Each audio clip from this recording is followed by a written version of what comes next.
He drew a map in the dust and led her withering Lorekeeper's species to salvation. The relentless wind swept across the desolate flats of Orin, laced with the tang of ancient secrets and fading dreams. Beneath the glare of two weary suns, one copper, one pale blue, Jonas knelt in a shallow trench at the edge of a long-abandoned dig site. His hands, calloused and steady despite months of labor, brushed away centuries of dust from a tablet half buried in ochre sand. The grit stung his eyes and caught in the seams of his patched coat, but he barely noticed. Every muscle in his body was tuned to the task, driven by an urgency that outweighed hunger and exhaustion. Around him, the Lyraean moved like dancers in mourning, their iridescent skin shifting through subtle hues of violet and teal. Their faces were long and elegant, with eyes that gleamed in the twin sunlight, deep violet, watchful, and full of sorrow. The withering was visible in the way their movements lingered just a fraction too long, as if weighed down by invisible chains. They kept their distance from Jonas, suspicion etched into the lines of their features. He was an exile, a stubborn outsider whose presence brought as much discomfort as it did curiosity. At the center of the excavation stood Chief Lorekeeper Sirael. Her bearing was statuesque, every gesture precise, her dark hair a cascade of midnight threaded with a shifting shimmer, where neural lights pulsed faintly at her temples. The pattern of light across her skin marked her as one of the few Lyrians still strong enough to hold the old knowledge. She approached Jonas with silent steps, her shadow falling over his work.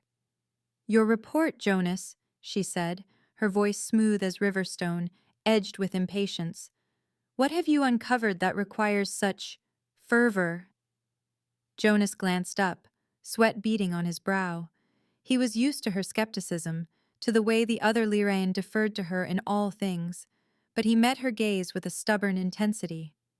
"It's not just erosion, Sirael. Look at the curvature, the placement of these grooves. Someone carved these intentionally. The pattern repeats, right here and here." He pointed, careful not to touch the delicate etchings. Sirael crouched beside him, her neural lights flickering, the color deepening toward indigo. She studied the stone with a practiced eye, then shook her head. "Wishful thinking. We have catalogued hundreds of such fragments. None have yielded anything but disappointment." "You're not seeing it," Jonas pressed, frustration sharpening his voice. "The configuration, it matches the oral fragments I've collected. There's symmetry here, a language." She straightened, lips set in a fine line. "We are not here to chase human fantasies. Our task is to preserve what little remains of our culture before the withering takes us all." Her words rang with finality.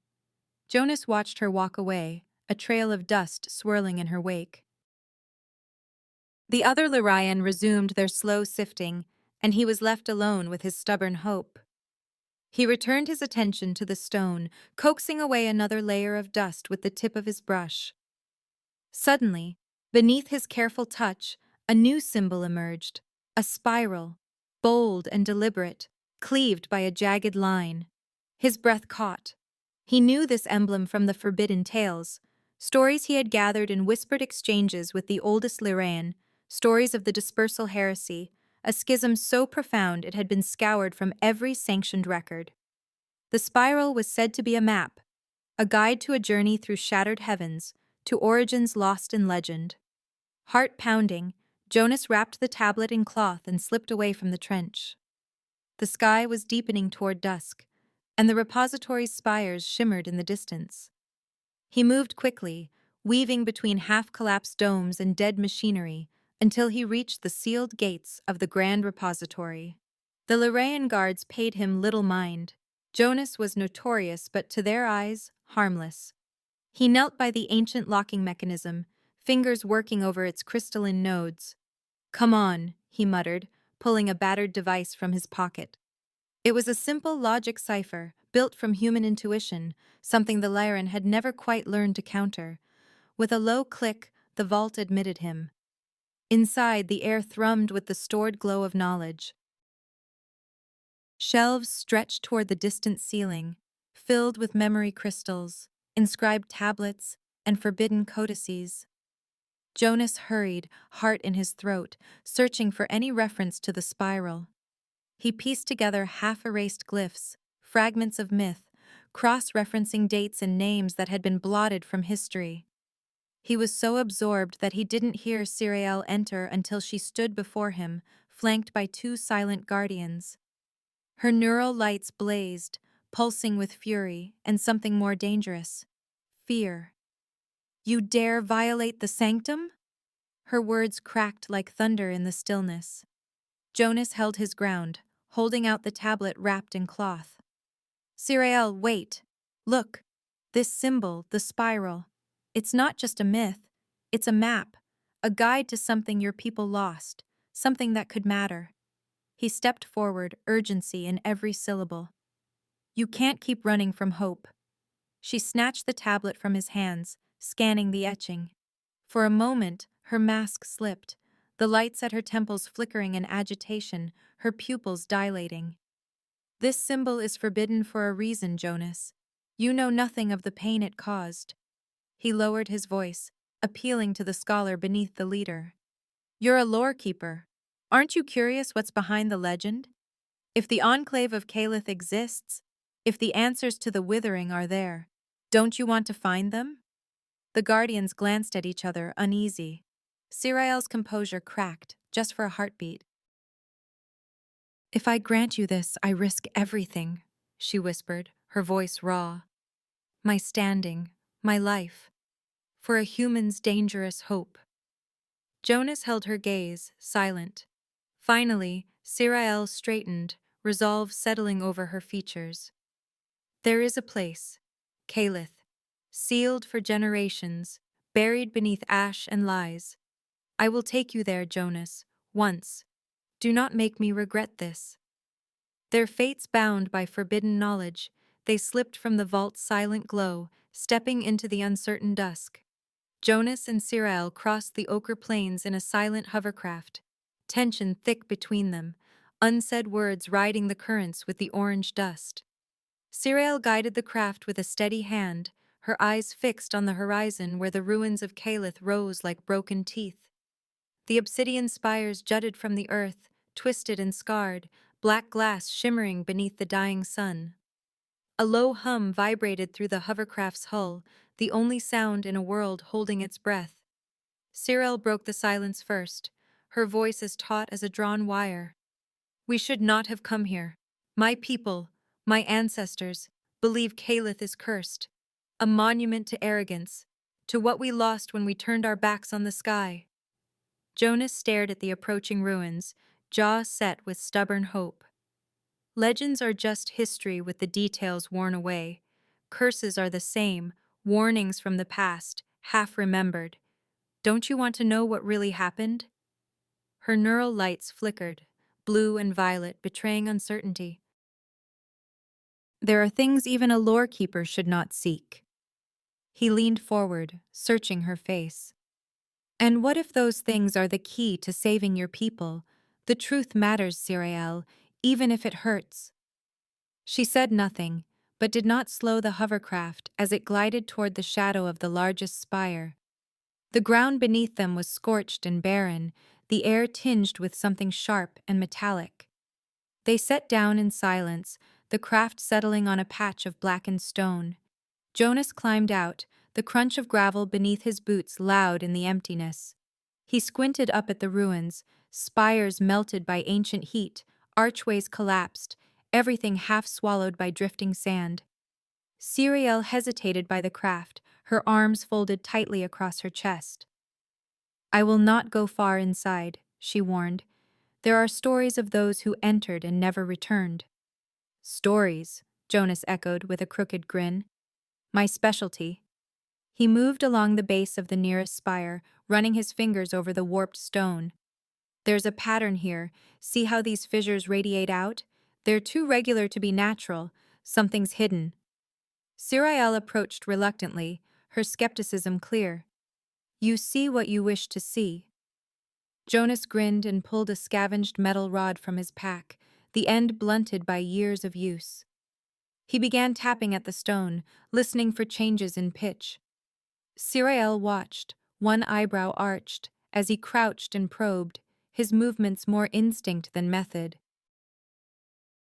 "You realize your technique would horrify any Lyran conservator?" she said, unable to hide a note of amusement. "I'll apologize to the ancestors later," he shot back, wedging the rod into a narrow seam. He braced himself, pressed his shoulder to the stone, and heaved.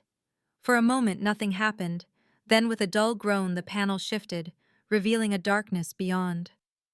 Sirael's eyes widened, the neural lights at her temples flaring with astonishment. "How—" Jonas turned, breathless, grinning with triumph. "Sometimes you just have to improvise." She stepped closer, peering into the newly revealed passage. Her reserve faded for an instant, replaced by a childlike wonder Jonas had never seen. "This should not be possible," she whispered. Jonas felt a rush of warmth, not just pride in the discovery, but something sharper at seeing her awe. He ducked inside, Sirael following close, her presence a cool shadow at his back. The chamber beyond was cramped and low, the ceiling pressing down as if the weight of the centuries bore against their shoulders. Dust swirled in their breath, catching the glow of Sirael's neural lights. Jonas's heart beat hard in the hush, the air thick with anticipation, and something else, an awareness of her proximity, of the faint scent of rain and minerals that clung to her skin. Carvings covered every surface, spirals twisting into infinity, constellations unfamiliar to either of them, and in the center, a sweeping star pattern. Jonas traced the shapes with trembling fingers, the grooves cool beneath his touch. "Look at this," he murmured, beckoning Sirael closer. She stepped beside him, their faces nearly touching as they studied the symbols. Her breath stirred the fine hairs at his jaw. "I do not recognize these stars," she admitted, voice barely more than a breath. "They are not of Orin's sky." Jonas's eyes widened as realization dawned. "That's because it's not Orin." He scanned the pattern again, heart racing. "It's a map, coordinates, maybe a guide from wherever your people came from. This is a record, not a warning." Sirael stared, her hand hovering above the carvings, afraid to touch. Her composure slipped, the flickering lights at her temples betraying a tumult of emotion, fear, awe, and something more fragile. "All my life I was taught we were born of this world, that our suffering was punishment for ancient pride. But if we are not of Orin—" Jonas met her gaze, their rivalry giving way to something deeper in the charged darkness. "You were exiles," he said softly. "Maybe the Withering isn't a curse at all." For a moment, neither moved. The world narrowed to the press of the chamber and the weight of revelation. Then Sirael turned away, gathering herself with a visible effort. "We should document everything," she said, voice trembling, "before the passage collapses again." They worked side by side, their earlier friction replaced by a silent accord. Jonas sketched the carvings by the light of Sirael's neural glow, while she catalogued every detail with the thoroughness of a true lorekeeper. As they emerged, the first stars flickered above the ruins, cold and distant. Back at the repository, the night pressed close around the crystalline walls. Jonas spread out their findings, a scattering of hurried sketches, geological samples, fragments of myth recited from memory. Sirael sat across from him, her posture rigid, but her eyes dark with turmoil. Jonas tapped the largest sketch, tracing the unfamiliar constellation. "Your people came here, Sirael, not as conquerors, not as cursed, as exiles. The Withering, think about it. It began generations after your arrival, yes? What if it's not a punishment but a symptom? Your bodies, your minds, are still searching for a home that isn't this world." Sirael stared at the papers, her fingers trembling. "Everything I have ever taught, everything I have believed, It was all built on a lie? Her voice was raw, stripped of all her usual composure. Jonas shook his head gently. Not a lie, just an incomplete story. Now you can finish it. She looked up at him, her mask shattering completely. You do not understand what this means. If the council learns what we found, if my people must face this truth. Jonas reached across the table, not touching her, but close. They deserve to know. Maybe it's not too late to help them. Sirael covered her face with her hands, shoulders shaking as the weight of revelations settled over her. I have dedicated my life to protecting our past. Now I must destroy it. He watched her, aching to close the distance but holding back. Or you could set your people free. Sirael let her hands fall, her eyes shining with unshed tears. The neural lights at her temples glowed softly, uncertain. I do not know if I am strong enough. Jonas met her gaze, his voice steady. You don't have to do it alone. They sat in silence, surrounded by the evidence of a history rewritten, the future hanging fragile and uncertain between them. The summons was swift. Sirael was ordered before the Council of Elders. No sooner had dawn swept its thin light across the repository's crystalline towers than a procession of messengers, faces masked, postures rigid, arrived to escort her from Jonas's side. She walked between them in silence, her head high despite the tremor in her hands. The council chamber was a place of shadows and stone, the air heavy with tradition and judgment. High Chancellor Veyron presided, his form draped in silvered robes, eyes like chips of obsidian set deep in a face seamed by centuries. He gestured for silence, and the elders fell still as statues. Sirael, daughter of Myrel, chief Lorekeeper of the fading archives, Veyron intoned, voice echoing from every polished surface. You stand accused of violating ancient decrees. You have consorted with the human exile. You have unearthed forbidden legends, brought heresy into the light. What say you? Sirael's heart pounded, but she stood her ground. I sought only truth, Chancellor. The withering truth? Veyron's mouth twisted. Or blasphemy. Our ancestors sealed the heresies for a reason. You will abandon this research, destroy your records, erase every trace of what you have uncovered, or be cast out. She looked from one impassive elder to the next. There was no hint of mercy in their violet eyes. Sirael bowed, voice breaking. I cannot destroy hope. The verdict came swift as a knife. You are no longer Lorekeeper. Leave these halls. You are cast out until such time as you return to wisdom. No one moved to comfort her as she turned and walked from the chamber, her footsteps echoing through corridors now forbidden to her. By the time she reached the observatory, night had fallen, wrapping the world in silence. The dome's great window revealed the cold tapestry of the heavens, each star a distant promise denied. She pressed her forehead to the glass, breath fogging the surface, her sense of purpose shattered. She did not hear Jonas approach until he was close enough to see the reflection of her sorrow. He stepped softly, mindful of the depth of her loss. Sirael, he said, voice gentle. I'm sorry. She did not turn. You should not be here. I have nothing left. No title, no purpose.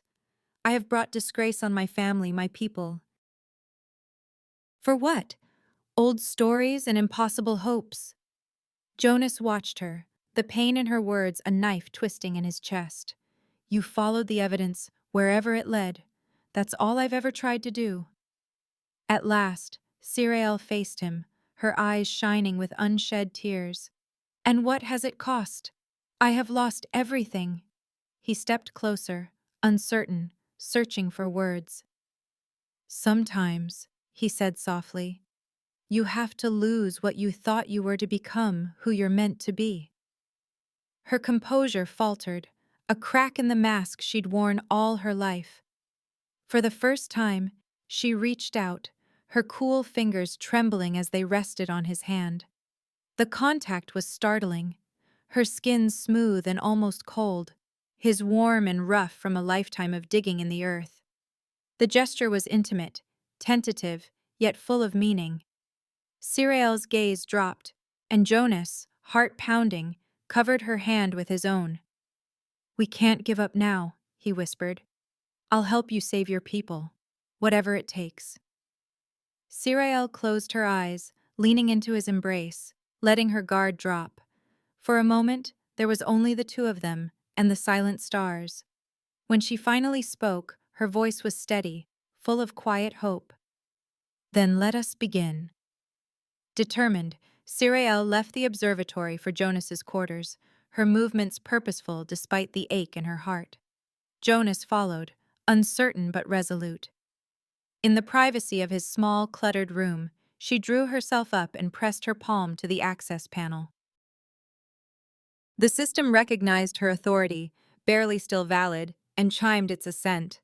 The holoscreen flickered, revealing ancient permissions. "I am authorizing entry," she said, her voice low, "to the most sacred site on Orin, the landing ground. If we are right, the answers will be there." Jonas met her gaze. "The council will send guards." She nodded, jaw clenched.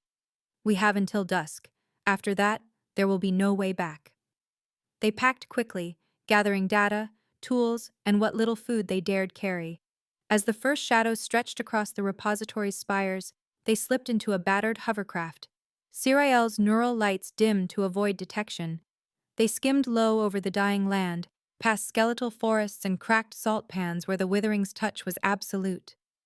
Siriel watched the horizon, nerves tight as wire. The Council's guards will not hesitate.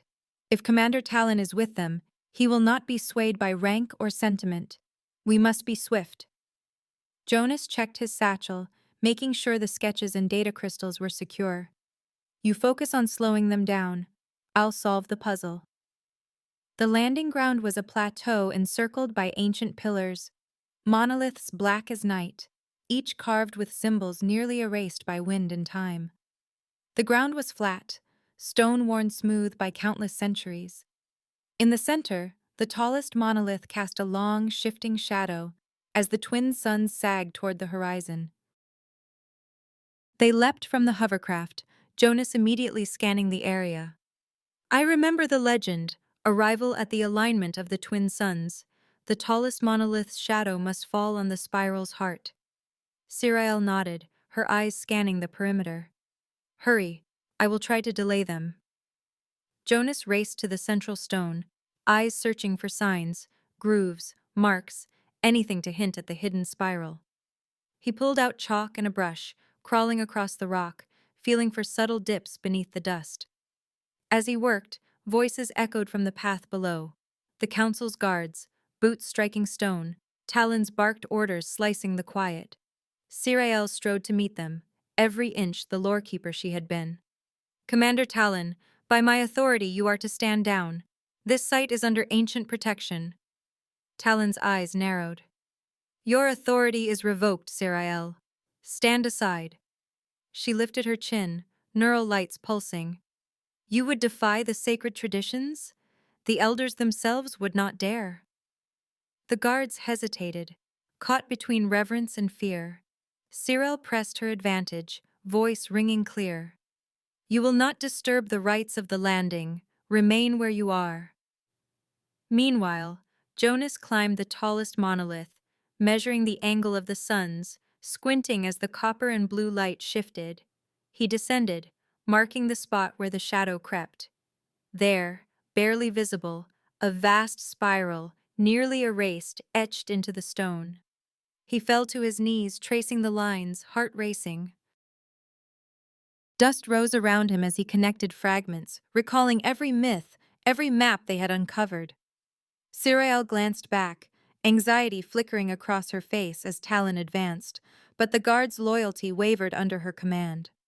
Jonas worked feverishly, drawing lines and spirals, overlaying his knowledge atop the ancient design. He poured all they had learned, patterns from Calith, fragments of star maps, the shape of exiled memory, into his markings. The copper sun touched the horizon, the blue lagging behind. Shadows lengthened, the tallest monolith's tip inching toward the spiral's center. Almost there, Jonas muttered, sweat beading at his brow. Talon shouted, "Enough! Seize them!" The shadow slid across the stone, falling precisely on the spiral's heart. Light shifted, illuminating Jonas's markings. The dust resolved into a pattern, a map, coordinates, a star chart. Siriel gasped, hope blooming in her eyes.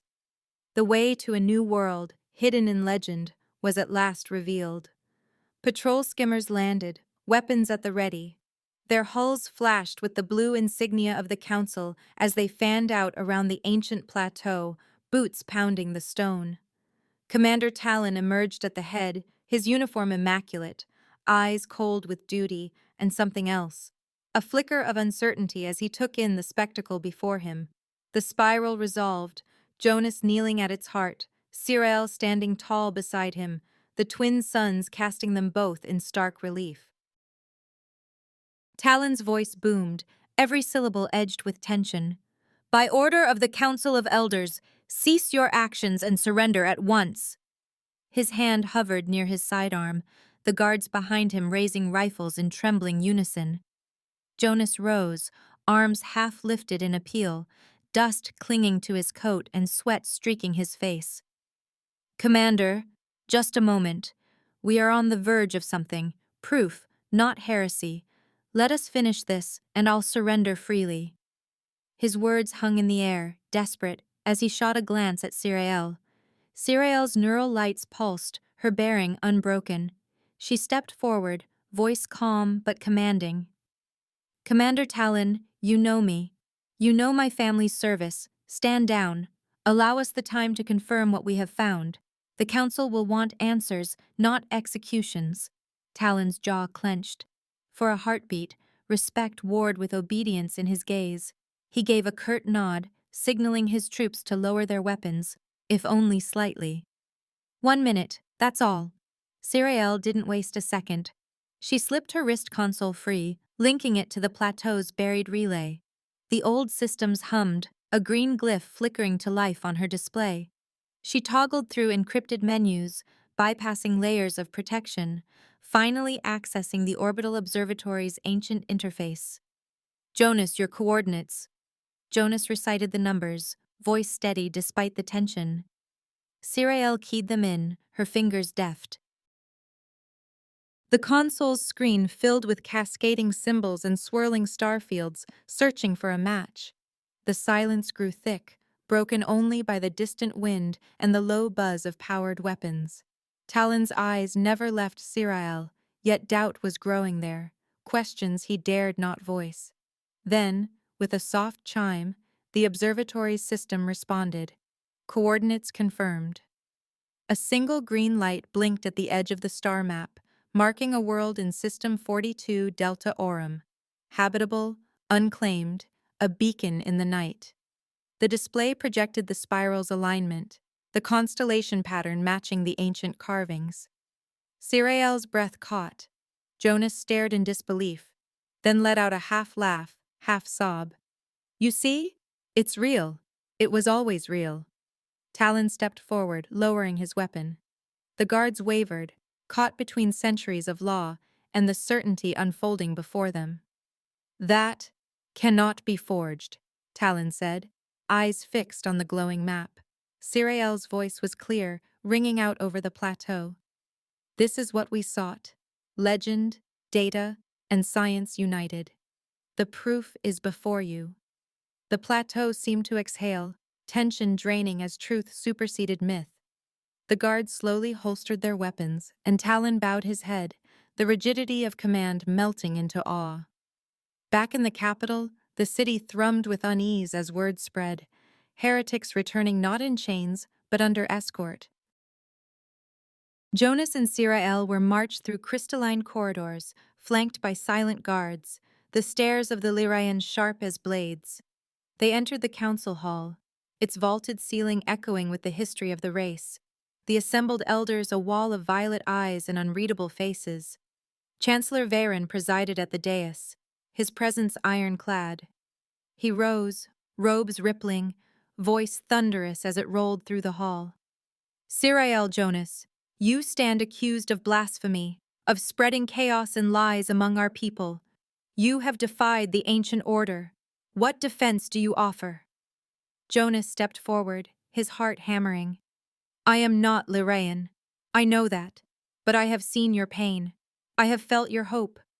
The withering is not a curse, it is a wound. You do not belong to this world, but you can find your way home. We've found the coordinates, the system, the planet.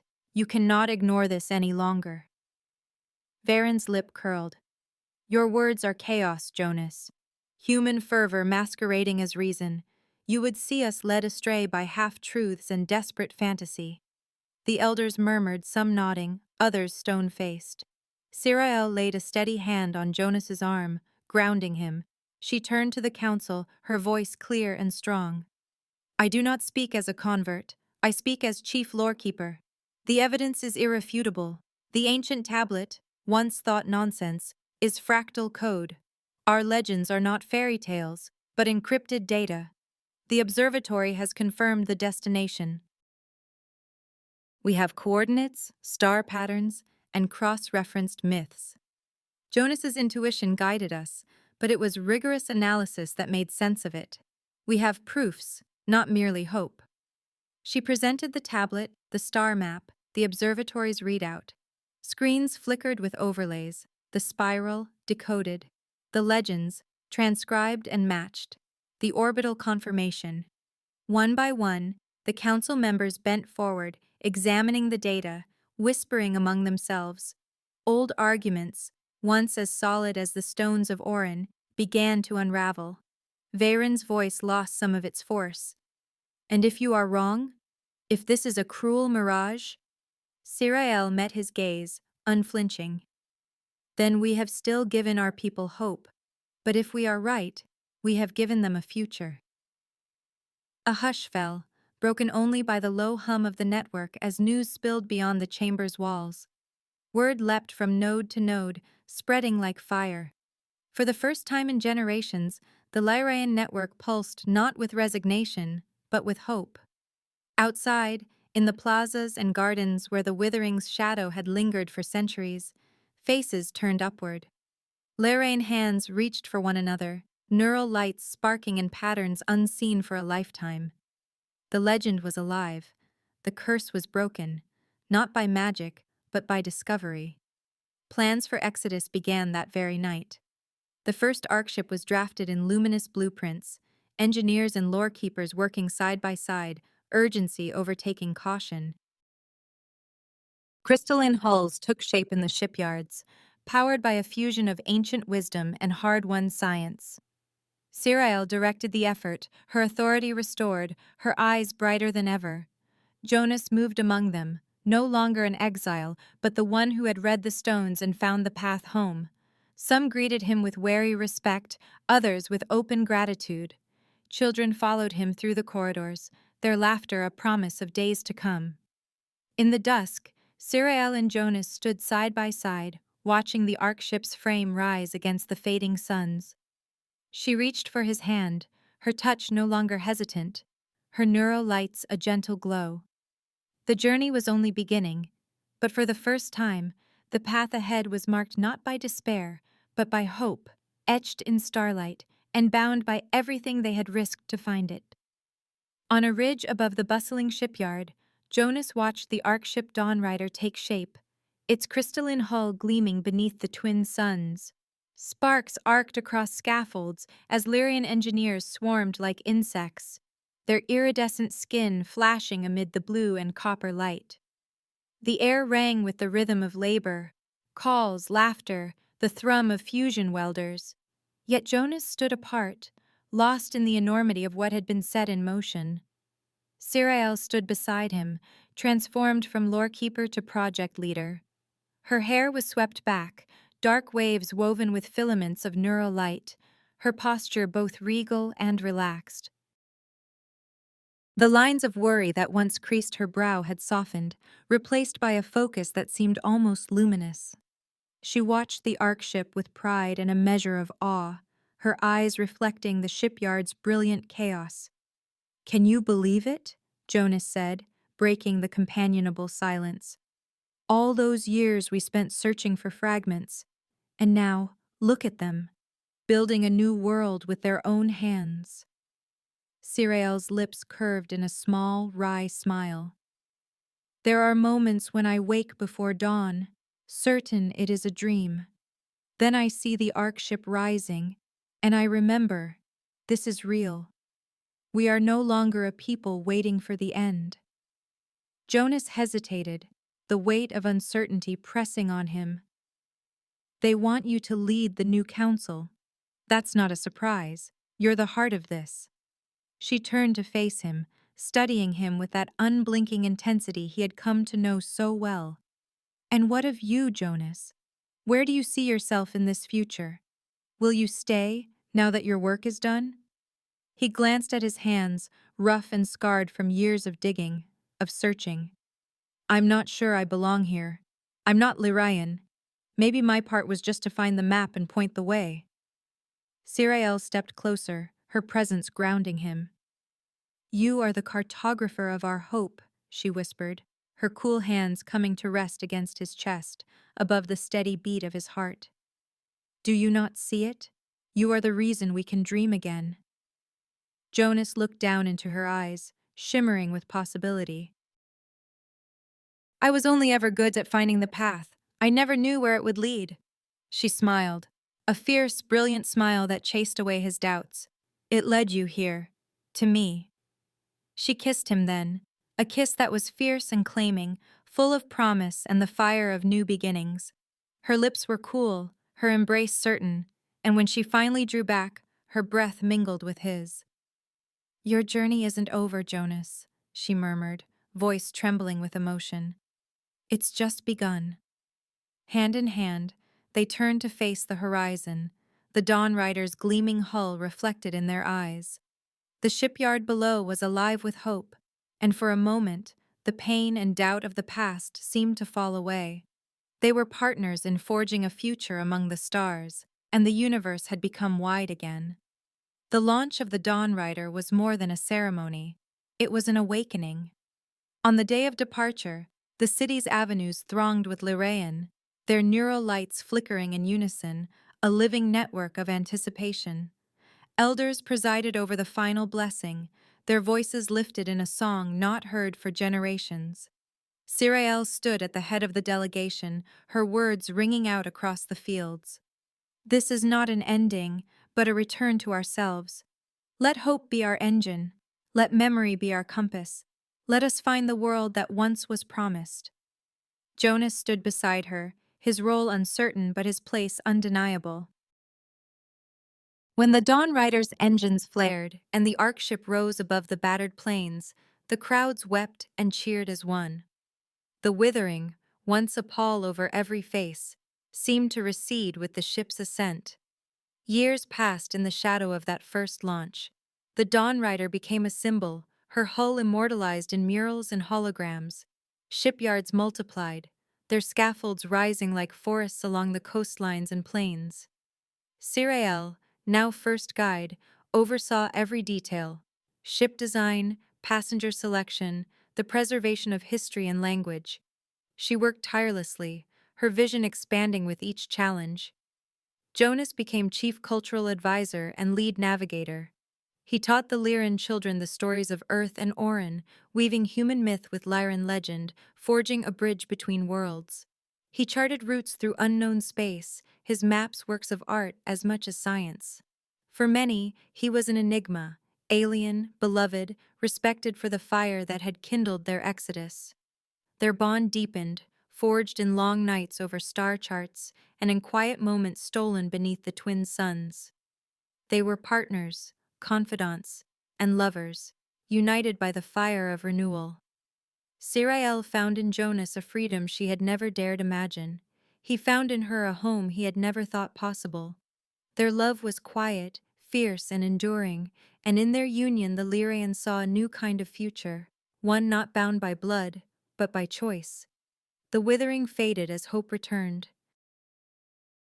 Where once the Lyran moved like ghosts, their neural lights dim, now children ran laughing through the shipyard corridors, their skin bright with shifting color. The Dawn Riders' gardens flourished, and the first Lyraean born on the Ark ships were vibrant, their laughter echoing down polished halls. The old songs, once mournful, now rang with joy. Time passed, measured in launches and arrivals, in farewells and reunions. Jonas's hair turned silver, his steps slowed, but his eyes retained their spark. Sirael's presence remained a constant, her wisdom guiding not only the course of the ships, but the hearts of her people. 60 years after Jonas mapped the stars, the Dawn Rider lifted once more from Orin's surface. The world below was changed, greener, hopeful, but still marked by the scars of exile. Sirael, still radiant, stood at the observation deck, her hand wrapped around Jonas's. He was aged, lines etched deep by time, but his gaze was clear and full of quiet pride. Together, they watched as Orin fell away, a blue and ochre sphere turning slowly in the dark. Ahead, System 42 Delta Aurum beckoned. A new home, a new chapter. In the hush of the great ship, among the hum of engines and the laughter of children, Jonas and Sirael stood together, ready for whatever waited beyond the stars. Generations passed in transit. The Dawn Rider and her sister Ark ships sailed the endless night, forging new traditions with every year that slipped away from Orin. Children grew up beneath artificial constellations, their neural lights pulsing in colors never seen before. Lyrian bodies, once so ill-suited to Orin's poisoned air, adapted to life among the stars. Bones lengthened, skin took on new iridescence, lungs adjusted to purified atmospheres and shifting gravities. In the humming corridors and sunlit domes, families flourished. Storytellers spun tales of both exile and hope, and the Withering faded into distant memory. Jonas, once an exile and outsider, became an elder statesman. He moved through the Ark ship's gardens with measured grace, surrounded by young Lyraean eager to learn. His teachings, a tapestry woven from Earth's philosophy and Lyraean myth, grew into the bedrock of the new civilization. His maps and journals were copied, discussed, and honored. His favorite stories, told with a twinkle in his eye, became parables for a people relearning wonder. Sirael, her hair now streaked with silver, and her neural lights a gentle, constant glow, bridged past and future. She guided her people through the turbulence of change with a steady hand, her wisdom tempered by compassion, her vision sharpened by loss and love. Under her guidance, new sciences flourished. She encouraged curiosity, welcomed debate, and insisted that no story, no matter how wild, should be discarded without understanding its kernel of truth. Through her, the Lyran remembered their ancient pain, but embraced the promise of renewal. Their love, once a blaze that lit the corridors of rebellion, became a deep, enduring connection. Jonas and Sirael shared mornings over steaming cups of fragrant tea, evenings listening to the chorus of young voices in the ship's park, and nights spent tracing the constellations of their new world through the observation dome. Their laughter was softer now, their touch familiar and treasured. As partners, their understanding transcended time and species. Each was the other's anchor, confidant, and home. Near the end, as the Dawn Rider drew close to her destination, Jonas's steps grew slower. The spark in his eyes remained, but his body yielded to the gentle weight of years. The Ark ship's day-night cycle marked the approach to orbit around their new home, a vibrant green world, awash in oceans and ringed by clouds. Lyraean gathered in every viewing port, pressed together in awed silence as the planet filled the windows, more beautiful than anything they'd dared to hope. Jonas, frail but content, sat with Sirael in the observation lounge. The room hummed softly, starlight bending through crystal panes, bathing them in warmth and color. Sirael took his hand, her touch still cool, her presence a balm.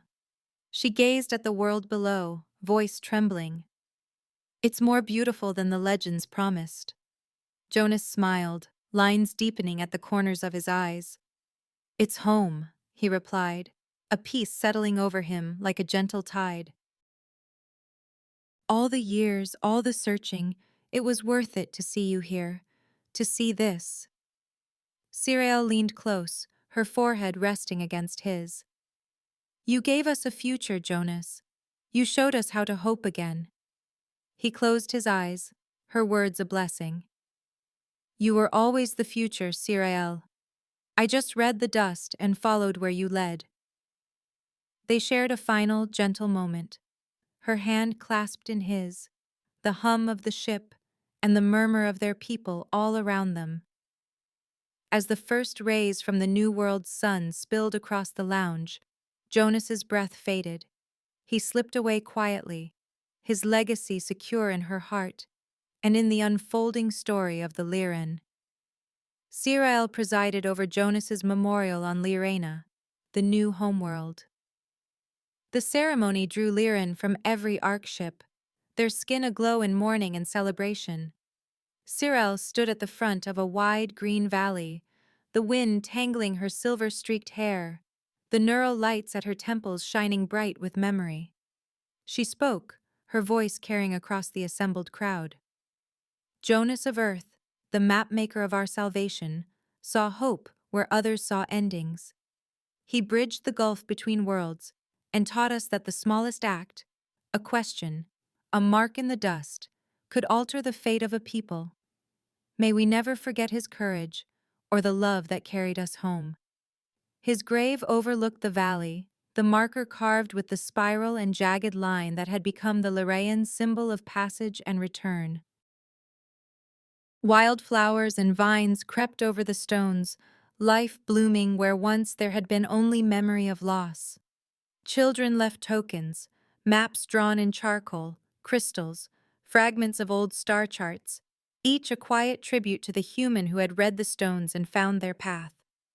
The Lyran thrived, their history complete at last, a tale of exile, rediscovery, and return, each generation adding new verses to the song. Sirael, now called the Weaver of Truth, led a civilization reborn. She presided over councils, mediated between the old and new, and wove the legacy of Earth and Orin into the fabric of Lyrina's culture. Under her guidance, the Lyraean became explorers, venturing out across their new world and beyond, their curiosity forever sharpened by the memory of all they had lost and found. Sirael often visited Jonas's grave, the valley changing with each season.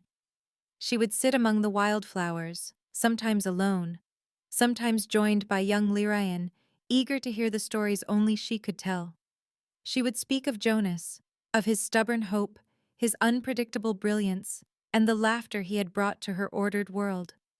She reflected on the beautiful unpredictability he had carried with him, the chaos that had become their salvation. He had shown her that truth was not an enemy to be feared but a path to be walked, even when it led through uncertainty.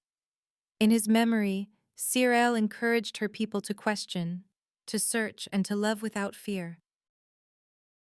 The Lyraean journey was only beginning. They charted new seas, scaled new mountains, and sent ships beyond the horizon of their new home, each voyage echoing the steps of the first human who had dared to hope for them. At the heart of their renaissance was the memory of Jonas, the man who drew hope in the dust, proving that even the smallest act, a mark, a question, a whispered dream, could change the fate of a people and shape the future of worlds. Our story ends here. If you'd like to support us, you can use the Super Thanks button right under the video to leave a tip. It truly helps our team improve the quality of our work. We're grateful to each and every subscriber for being with us. Make sure you subscribe, press the like button, and tell us in the comments what stood out to you the most in this video. Your feedback means a lot to our team. You'll discover many more captivating stories on our channel. See you in the next one.